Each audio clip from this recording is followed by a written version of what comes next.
not foolproof. He said it would increase your risks of not having long-term infertility, but it's not a guarantee. Okay.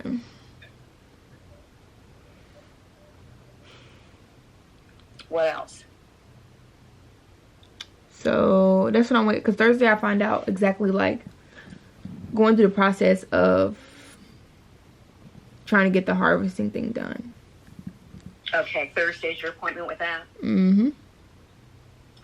And then the port's not scheduled yet, right? I'm sorry you went in when you went in and out when you were talking to me about that. It is scheduled. I think it's no. I think I have appointments for the next 2 days, 3 days, 4 days. Okay. I have appointments all week. All right.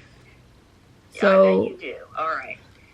And are you wanting me to forward to Tia, the nurse, or the scheduler, to get your first treatment on board, or do you want to wait until after Thursday's appointment? I'm waiting for these appointments this week. Yeah, okay, that's reasonable. All right, what other questions? I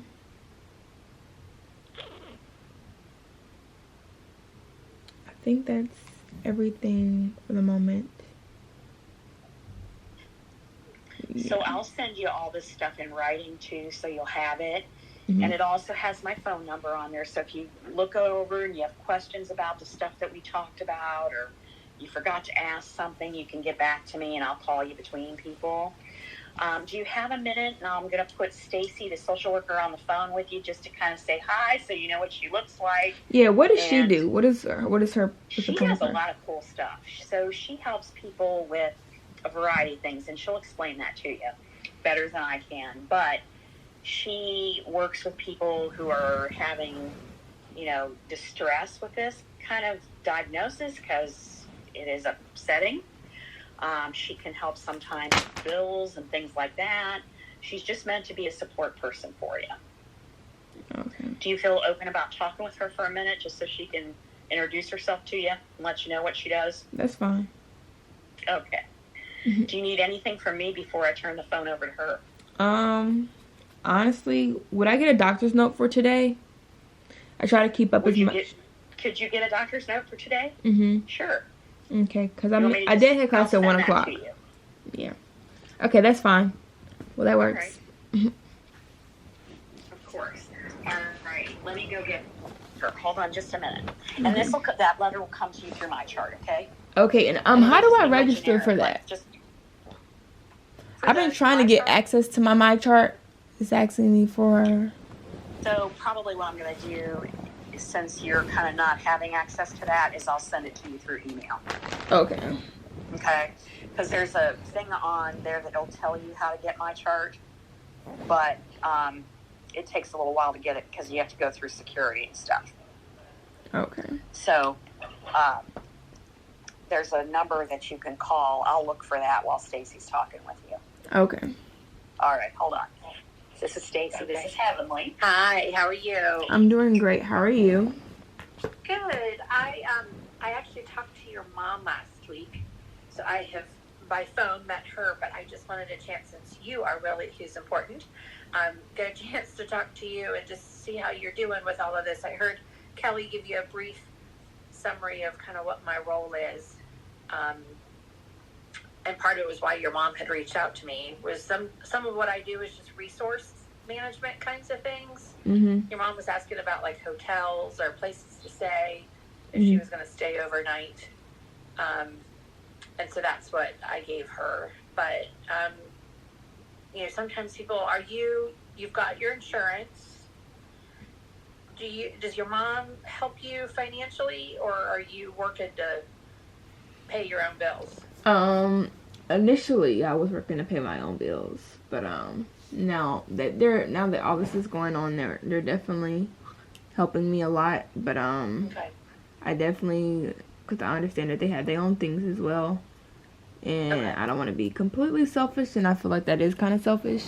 So yeah, because I took on a car payment. I just bought a car like first week in January. Oh no. Right. So, yeah. finances so is definitely. you're having to figure out how to do that. Mm-hmm. Okay. So do you have any form of income right now? Are you working at all? I'm not working. No. Okay. There are some resources available to patients while they're in treatment that I might be able to. How much is your car payment? It's like $250 a month. $250. Okay. Mm-hmm. One of the places is called the Caring Community Foundation, and I can ask for help from them, but only one time. Mm-hmm. And I can sometimes get up to about $350. Mm-hmm. But if I only ask for like $100, I never can go back and get the rest. Yeah. So, using them for a big bill. Also, they run out of funds pretty quickly at the beginning of each month. And it's just a matter of me doing an online application. Mm-hmm. But I could potentially ask them for help. It will at least cover you a month, or we could even do a couple months or a month and a half, maybe, Mm-hmm. To tide you over a little bit. Who's your bill with? State Employees Credit Union. If you cut out, I'm sorry. Where? State Employees Credit Union. State Employees Credit Union. Okay. Then we have money through the Cancer Center called Angel Funds that I could also perhaps help with a payment or two. Mm-hmm. Because you're living in the dorm, right? So you don't have like electric bills or Yeah, no. anything like It's that. just more so like my credit card statements, like car insurance, my credit cards, because I have care credit for like my medical stuff, and then like Capital One, State Employee, like stuff like bills that I had prior to this stuff even happening. Yeah. That stuff. Okay. So What about your cell phone? yes, I have that too. Okay. Who's that with? Verizon. Verizon. Okay. So the Verizon bill and the car, I could use our funding to help you with while you're in treatment, Mm-hmm. up to a certain amount, at least to kind of tide you over a little bit, so you wouldn't have to ask your parents for so much help. Mm-hmm. I would just need a copy of the bills, and we can, do that by email, or you bring in when you come into the office. Mm-hmm. Even if I'm not here, you just say, hey, leave this for Stacy, and I can take care of it.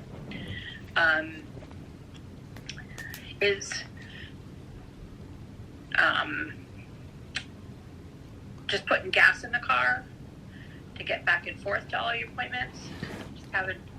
Well, everything hasn't really hit yet. I mean, I just had a birthday, so I did get quite a bit. Happy birthday. Thank you. So I got quite a bit from that, and I'm using that to like kind of pay up things.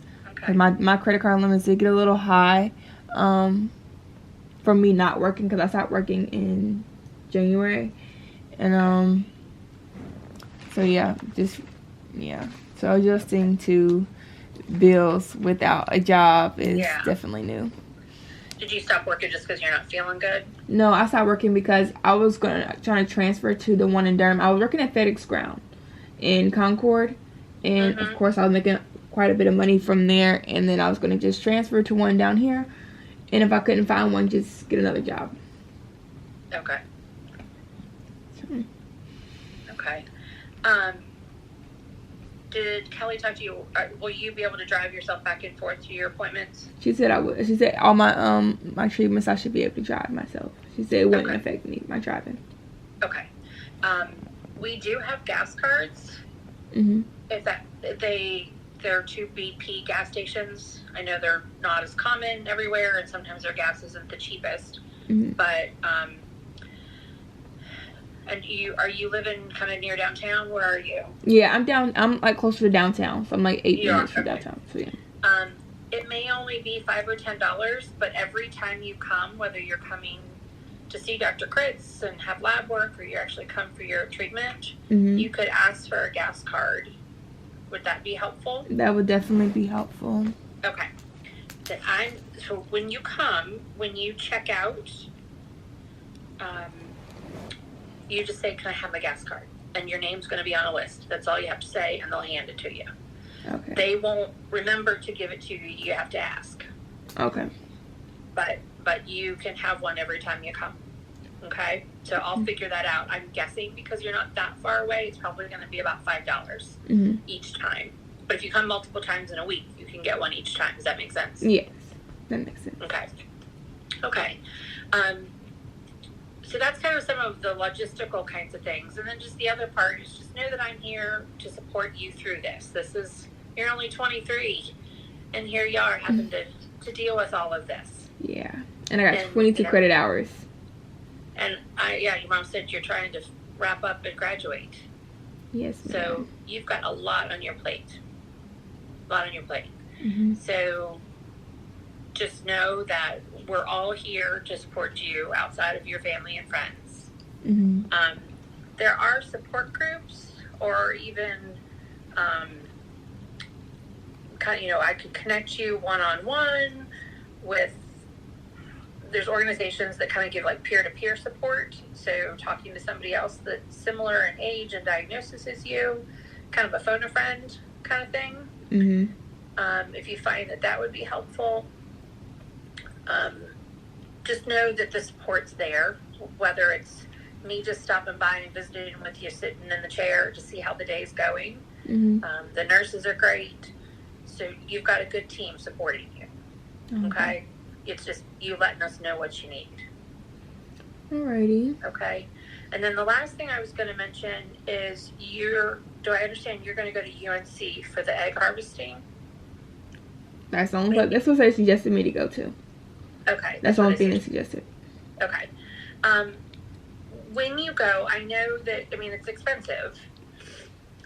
That, not only is there sort of the expense of the harvesting, but then there's the storage, the ongoing. So make sure you ask questions about what kind of financial assistance is out there. They would be a little more up to speed on it than I am. If they don't give you anything, I can, let me know. Because there's some foundations out there that help, that will give grants and give you money to help with that.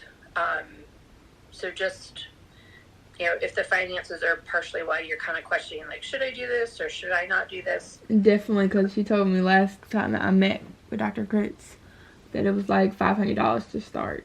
It's just like, well, $5,000 to start.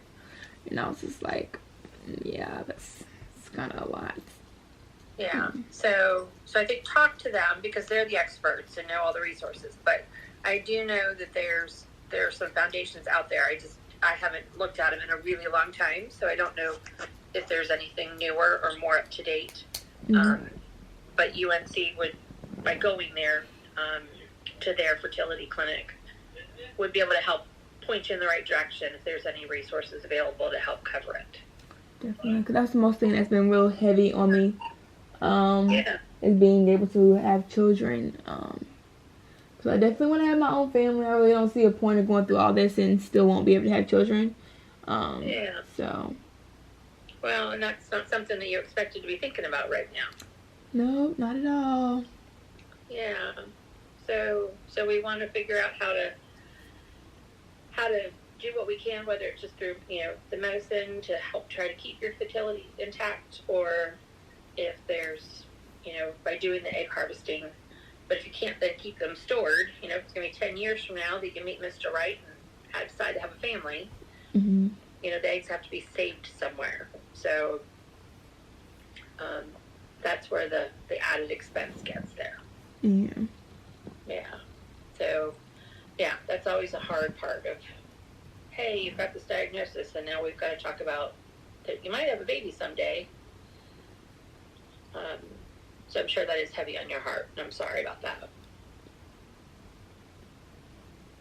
Yeah. So do you feel, what's your relationship with your mom? Is she going to be coming? Yes. Well, now that I know that she can't come when I have treatment, because of COVID restrictions.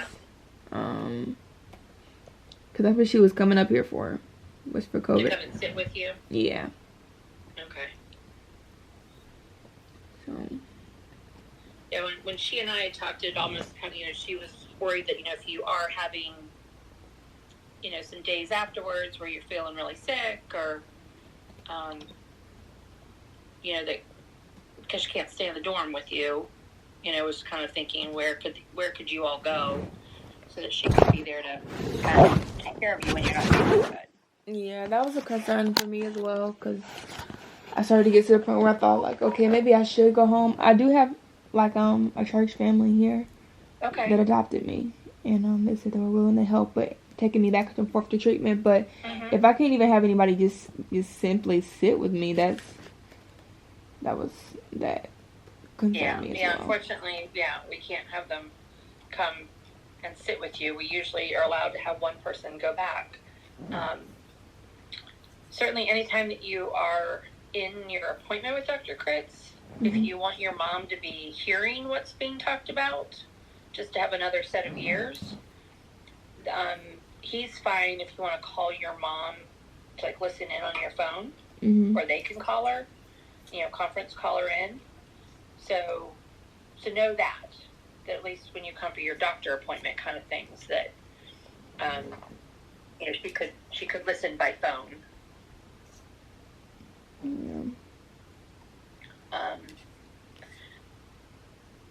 Are you are most of your classes online? They are. They all are online. Okay. I have a few that are in person, but they know the situation and what's going on, so it's like, I don't have to go. Okay. But she said you're an RA, so you've got some duties there in the dorm? Yes, I am.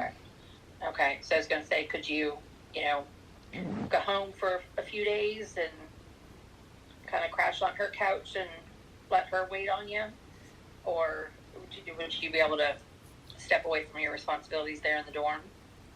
See, I don't know. I haven't really talked to them. I have a meeting tomorrow, so I definitely could bring that up. Not knowing, some. Because the day I have duty is on Tuesdays, so it's just one day out the week. Out of the week. Okay. And we, certainly will do our best to schedule. If you can pick your time of appointments, let them know what works best, between classes or Tuesdays aren't good days to have appointments because you've got those other responsibilities. Or, could you have it later in the week so that you could then go home for the weekend or something? Yeah. So we can certainly do our best within the schedule to try to meet your needs the best we can. So just because they say on this date and time, don't automatically take it if it doesn't work. See if there's something else. Okay? And part of it is you're just going to have to wait and see how you feel. Not everybody responds exactly the same, and how you react to it. It might take a couple cycles to kind of figure out what your norm's going to be. Yeah. Okay. Well, do you have any questions for me? Nope, I don't. That was everything. Okay. Well, Kelly's going to send you some information. I'm going to give the phone back to her because I think she was going to look up something for you about my chart. Because if you can get that set up, it's a really great way to communicate. Yeah, I figured because I have it for Curie OBGYN, and I have it for my last hometown hospital area. But it asks you for your medical record number. That's not nothing I would know at the top of my head or know at all. So when it comes to registering, it's not as simple. For your medical record number? Yeah, it's not as simple as just giving you your date of birth and stuff like that. I don't know my medical record number. Okay. Do you have any paperwork from us? Yes. When you've been here, it's on there. Okay. Then I probably do have to pay.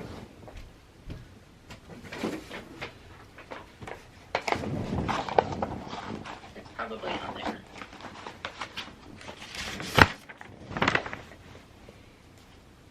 MRN? Your MRN number. Does it end in 929? Yes. That is your medical record number. Okay. So you should be able to use that then to register. Well, thank you.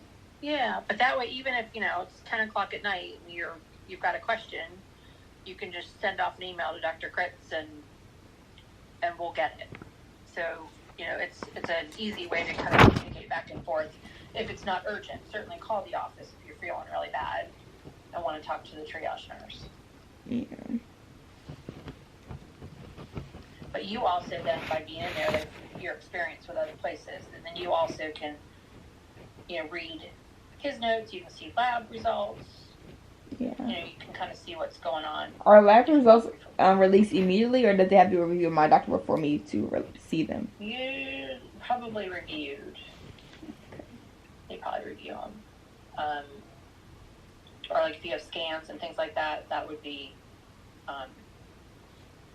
that won't get automatically released to you. Okay. Okay. Well, let me pass you back to Kelly, and I will come find you and actually meet you in person someday that you're here in the clinic, okay? Okay. But don't hesitate to let us know if you think of something you need. All right, I definitely won't. Thank you. Okay. I need your medical record number. So she found that. Oh, okay. Oh, so I can give her that. Hi. Let me give you your medical record number. Oh, I found it. I found it on my paperwork. So you're all set. All right. So I'm going to send all this stuff to your email. Mm-hmm. I will send the prescriptions that you need over to your pharmacy. Make sure I have the right CVS and Target. Yeah. I'll just use that at the moment and I'll change it later because I didn't realize that they closed early on Sundays at like 6. Yeah. So yeah. Okay. I'm trying to find more of a 24-hour one, even though I won't really need it that late, but just in case. And then you don't need to get this today. This stuff is, you just need to have it before your treatment starts. That's all. Okay.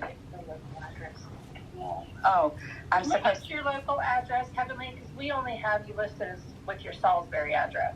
Oh, okay. Well, it's 1315 Oakwood Avenue.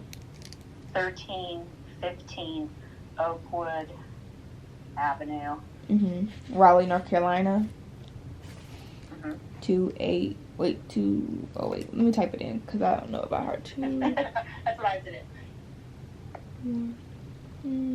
27610. 27610. Okay. All right. Thank you. All right, Heavenly. Take care. All right. Thank you again. Right. Bye-bye. Bye. Sure.